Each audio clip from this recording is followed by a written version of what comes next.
Hello guys! Nakikita nyo ba ito? Ito yung garlic na ginawa ko, yung fermented garlic sa apple cider. Tingnan nyo guys yung kulay, hindi na siya green. Diba? At ayan, pwede na ito. Actually, one garlic a day, kumakain na nga ako nito. Itong garlic na ginawa ko.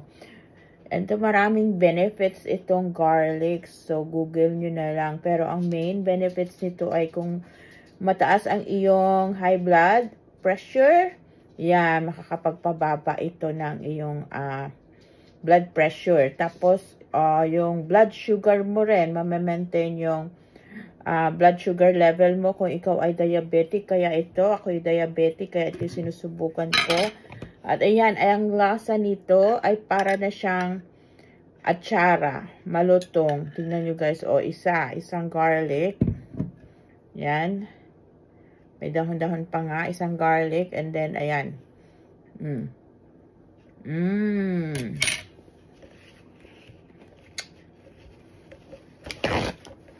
Marinig nyo guys.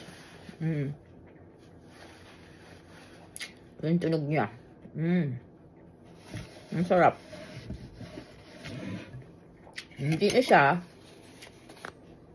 lasang-lasang bawang. So, ano na siya?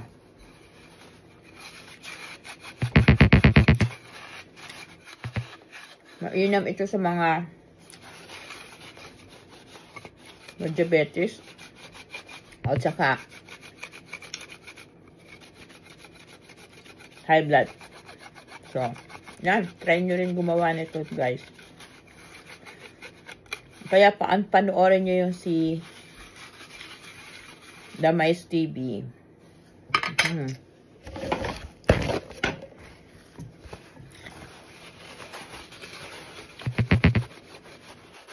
So, iba na yung kulay niya. Bumalik na siya dun sa kulay. Panoorin nyo yung yung vlogger na si Damais TV. DAMAYS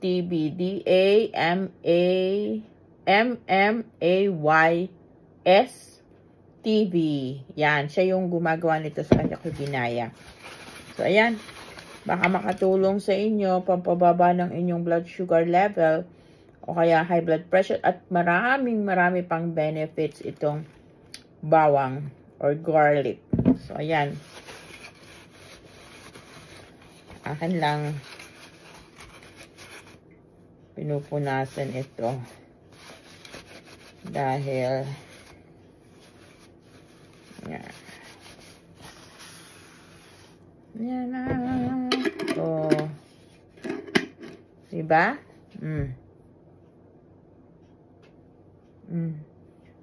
Hindi na siya green. Kung dati green ito, Ngayon ay bumalik na siya sa kulay ng apple cider vinegar. Ayan. Ayan. Try nyo rin gumawa nito.